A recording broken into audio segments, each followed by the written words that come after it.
Selamat datang pada video pembelajaran seri Pelatihan Peningkatan Produktivitas. Topik yang akan dibahas pada kesempatan kali ini adalah melakukan pengukuran produktivitas. Dengan mempelajari video ini, sobat produktif diharapkan mampu untuk yang pertama, mengumpulkan data dan informasi terkait pengukuran produktivitas. Yang kedua, menetapkan metode pengukuran produktivitas. Dan yang ketiga, melakukan pengukuran produktivitas. Apa itu pengukuran produktivitas? Pengukuran produktivitas merupakan konsep yang universal yang mencerminkan adanya hubungan yang erat antara output dan input dalam suatu proses produksi. Siklus produktivitas memperlihatkan bahwa peningkatan produktivitas harus didahului oleh kegiatan pengukuran produktivitas. Dengan pengukuran produktivitas, maka akan diperoleh data dan informasi.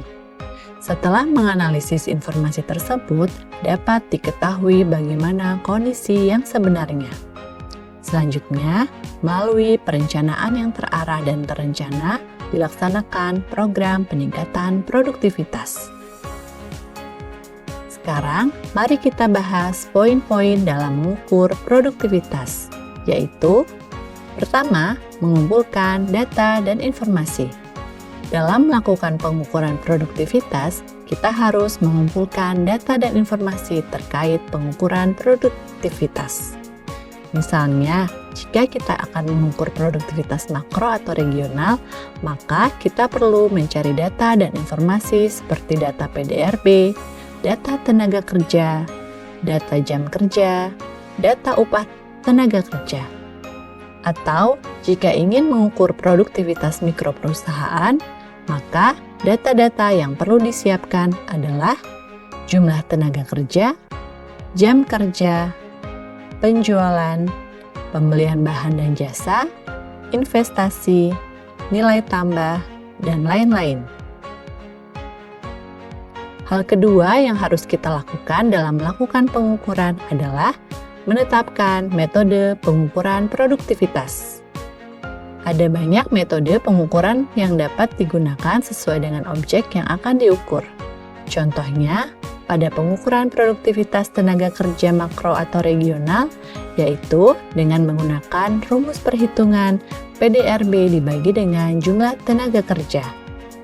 Sedangkan pengukuran produktivitas mikro perusahaan dapat dilakukan menggunakan metode nilai tambah, KPI, Malcolm-Baldrige, OMAX, Mundell, Huberstadt, dan lain-lain.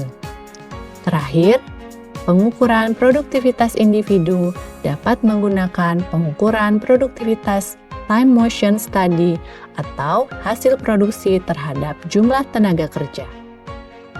Hal ketiga yang harus dilakukan dalam mengukur produktivitas adalah menunjukkan hasil pengukuran produktivitas. Dalam menunjukkan hasil pengukuran produktivitas, kita dapat menampilkannya dengan tabel pengukuran makro, tabel pengukuran rasio nilai tambah, dan tabel pengukuran produktivitas individu. Bagaimana sobat produktif? Semoga penjelasan dalam video ini dapat menambah pengetahuan sobat produktif terkait dengan melakukan pengukuran produktivitas. Sampai bertemu di video selanjutnya.